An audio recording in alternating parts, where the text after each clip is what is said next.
Di Amerika ada sosok Obama. Bagaimana dengan gerakan civil society yang tadinya bukan siapa-siapa, ini membalikkan keadaan.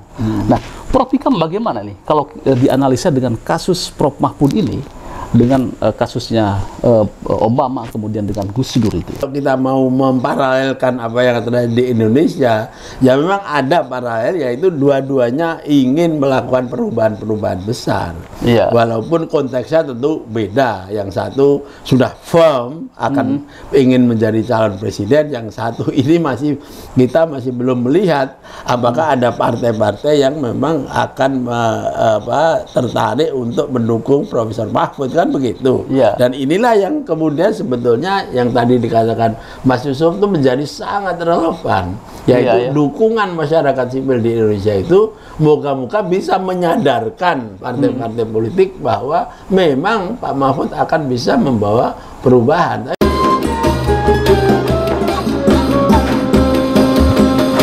Assalamualaikum warahmatullahi wabarakatuh. Waalaikumsalam warahmatullahi wabarakatuh. Ya, kejujuran dan keberanian memang seringkali ada perlawanan yang dahsyat. Contoh yang nyata adalah Gus Dur.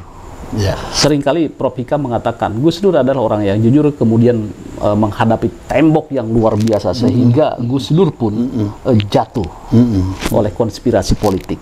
Ya. Nah, Mahfud MD pun saya melihat memang luar biasa ini tantangannya, sehingga gerakan-gerakan yang masif ini mencoba tidak ingin terulang kasus Gus Dur jatuh begitu saja, sehingga diharapkan Mahfud MD ini betul-betul bersama rakyat. Ini banyak ini gerakan-gerakan bahwa kami bersama Mahfud MD, itu banyak ini. Prof, kalau kita lihat itu kan ya, itu tadi ya di Indonesia Gus Dur, kemudian reformasi pun sama gitu kan ya. Itu berawal dari KKN korupsi gitu kan. Kemudian rakyat merasa hopeless, kemudian melakukan gerakan-gerakan seperti itu. Kemudian juga di Amerika ada sosok Obama. Bagaimana dengan gerakan civil society yang tadinya bukan siapa-siapa, ini membalikkan keadaan. Nah, Prof Ikam bagaimana nih kalau dianalisa dengan kasus Prof Mahfud ini, dengan kasusnya Obama kemudian dengan Gus Dur itu? Ya, ada kemiripannya ya, dalam pengertian kalau memakai perspektif saya, kan pemilihan presiden yang Indonesia ini ya 2024 itu kan selalu kita akan disuguhi pada continuity or change. Iya. Lanjutan atau perubahan. Nah, sekarang ini memang yang lebih banyak itu adalah semacam tawaran untuk melanjutkan apa yang sudah dilakukan oleh presiden yang sekarang sedang berkuasa kan. Tetapi dilupakan kadang-kadang bahwa yang diperlukan juga adanya perubahan-perubahan. Nah, di sini kalau kita membuat paralel dengan analogi apa yang terjadi di Amerika, Obama juga mengusung yang sama, yaitu perubahan. Makanya slogan-slogannya kan yes we can ya, yes we can we can change kan begitu. Perubahan can dalam pengertian can dapat berubah, karena beliau melihat bahwa memang pada saat itu yang diperlukan itu satu perubahan. Nah, perubahan yang kayak apa? Tentu perubahan yang mendasar, dan oleh karena itu Obama yang merupakan orang biasa, apalagi bukan dari kulit putih, kulit putih dan backgroundnya Muslim ya. Bukan, dia bukan Muslim ya, tetapi ayahnya itu orang Kenya yang Muslim ya. Nah, sehingga dia kemudian harus melakukan satu langkah, dan langkah itu berdasar kepada gerakan masyarakat sipil. Nah, oleh karena itu kalau kita mau memparalelkan apa yang terjadi di Indonesia, ya memang ada paralel, yaitu dua-duanya ingin melakukan perubahan-perubahan besar. Walaupun konteksnya tentu beda. Yang satu sudah firm akan ingin menjadi calon presiden, yang satu ini kita masih belum melihat apakah ada partai-partai yang memang akan tertarik untuk mendukung mendukung Profesor Mahfud, kan begitu. Iya. Dan inilah yang kemudian sebetulnya yang tadi dikatakan Mas Yusuf itu menjadi sangat relevan, yaitu dukungan masyarakat sipil di Indonesia itu moga-moga bisa menyadarkan partai-partai politik bahwa memang Pak Mahfud akan bisa membawa perubahan. Tapi persoalannya adalah apakah partai-partai politik itu menghendaki perubahan? Nah, itu pertanyaan besar yang menghendaki Pak Mahfud yang harus kita jawab juga. Kalau perubahan pasti menginginkan perubahan, tetapi menginginkan Prof Mahfud yang lugas, tegas, tanpa tedeng aling-aling ini kan, ini yang menjadi pertimbangan tanda kutip oleh partai-partai. Ya, karena sosok Pak Mahfud itu memang orang yang di samping kita suka mendiskusikan itu orang pemberani dan konsisten. Nah, pemberani dan konsisten itu artinya kan antara lain kan berani untuk tidak populer, berani untuk tidak dikontrol. Nah, padahal partai politik kita ini kan sekarang ini maunya apa-apa mau dikontrol gitu kan. Nah, inilah yang membuat partai-partai politik itu seolah-olah berpikir-pikir kalau mencalonkan Pak Mahfud walaupun didukung gegap gempita oleh masyarakat sipil, apa untungnya bagi mereka? Jangan-jangan nanti setelah didukung, ya partai-partai politik itu ya tidak bisa memanfaatkan sesuai dengan kehendak mereka. Jadi istilahnya itu kan, apakah Pak Mahfud nanti akan bisa jadi petugas partai atau tidak, kan begitu. Nah, kalau sudah kayak begini, maka kemudian yang menjadi pertimbangan sudah bukan lagi kepentingan bangsa, tetapi kepentingan partai politik. Oke, makanya di sini pentingnya supporting rakyat. Sangat penting. Civil society harus betul-betul di sini ya. Dan kelihatannya kalau kita lihat di beberapa sosial media, ini dukungan memang sangat luar biasa. Luar biasa.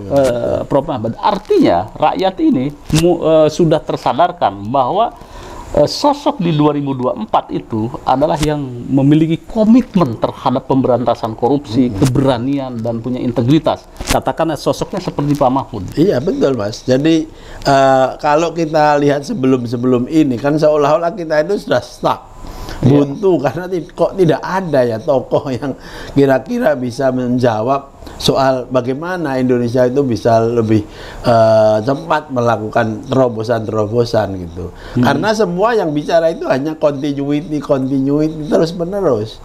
Padahal ada juga keperluan untuk change. Nah, tidak berarti bahwa kalau Pak Mahfud yang muncul nanti sebagai pemimpin kemudian semua akan berubah, enggak. Tapi paling tidak ada sesuatu yang fundamental yang harus dirubah. Karena apa? Karena Pak Mahfud sendiri kan mengatakan Indonesia ini salah satu persoalan besarnya adalah karena masalah korupsi. Oleh karena itu kan beliau juga menghimbau kepada DPR, dan saya yakin sampai saat ini masih belum diterima oleh mayoritas di DPR, agar supaya DPR itu segera meloloskan salah satu RUU RUU yang berusaha untuk penyitaan aset itu ya. Penyitaan aset itu dan penggunaan pembatasan uang kartal. Betul. Nah, ternyata kan memang perubahan itu memang tidak mudah untuk diperjuangkan. Dan ini membuktikan bahwa memang perlu dorongan masyarakat sipil agar supaya pada akhirnya mau tidak mau DPR juga harus mau menerima pentingnya perubahan ke situ. Kalau tidak Pak Mahfud saya kira akan sulit. Akan kompromistis terus-menerus. Padahal seperti dikatakan Pak Mahfud dalam rapat, ini pemberantasan korupsi itu tanpa ada dukungan yang bernama undang-undang perampasan aset ini, itu akan tetap lemah di dalam pelaksanaannya karena trik-trik para koruptor itu luar biasa. Walaupun sudah dinyatakan ini, dinyatakan itu salah dan sudah dihukum, tetapi aset-aset yang dimiliki mereka itu tidak tersentuh. Atau kalau tersentuh kecil saja jumlahnya. Sehingga perlu undang-undang, dan undang-undang ini konon kabarnya sudah muncul sejak 2017, Mas. Ya, artinya memang untuk menuntaskan pencegahan korupsi itu kan memang sangat luar biasa sulitnya ya di Indonesia ini. sosok Pak Mahfud diharapkan oleh Dan masyarakat. kita tidak boleh mengentertain bahwa itu akan bisa diselesaikan di dalam term atau periode Pak Jokowi. Harus ada semacam fakta integritas dengan pemerintah yang akan datang, bahwa mereka mau tidak mau bertanggung jawab untuk melanjutkan apa yang sedang diperjuangkan oleh Pak Mahfud dan masyarakat sipil itu. Iya, iya. Sama dengan dulu kan ada semacam fakta integritas. Kalau kita melakukan reformasi, memang harus ada perubahan, misalnya saja dengan membuat KPK, ya kan? Perkaranya kemudian kan KPK kemudian diakali sekarang ini sehingga tidak seperti yang dikehendaki. Kemudian dulu juga fakta integritasnya harus ada reformasi di kalangan TNI, dan itu terjadi sampai sekarang. Dan alhamdulillah TNI itu adalah lembaga alat negara yang paling reformis dalam pengertian konsisten. Setelah diadakan reformasi, konsisten sampai sekarang, nggak ada TNI kemudian macam-macam ya, apalagi melakukan sesuatu yang seperti dialami oleh KPK ini. Itu kita harus hormat, harus respect betul dengan apa yang sudah dilakukan TNI dan Polri itu dalam hal reformasi itu. Nah, ini juga begitu, Mas, harus ditekankan bahwa siapapun yang akan memimpin setelah Pak Jokowi ini harus membawa persoalan besar ini. Karena saya juga percaya dengan apa yang dikatakan Pak Mahfud, bahwa salah satu kerja besar di Indonesia ini adalah penanganan pemberantasan tipikor.